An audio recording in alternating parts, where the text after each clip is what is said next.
हम्म। कितने आदमी थे? सरदार 2 आदमी थे। हम्म। 2 आदमी।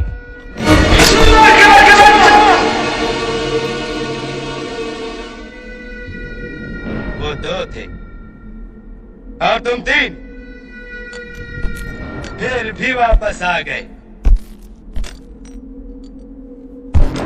खाली हाथ। क्या समझ कर आए थे कि सरदार बहुत खुश होगा, शाबाशी देगा? क्यों?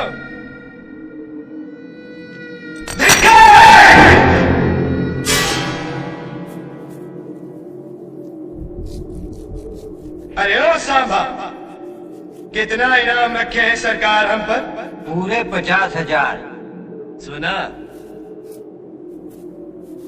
पूरे 50,000।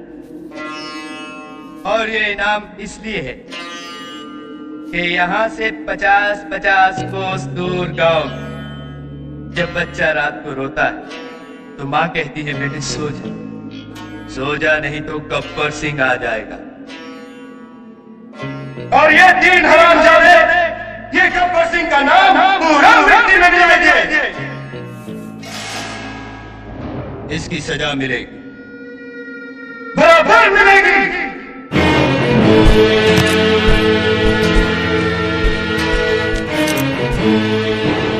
कितनी गोली है इसका अंदर? हाँ? कितनी गोली है? जी सरदार।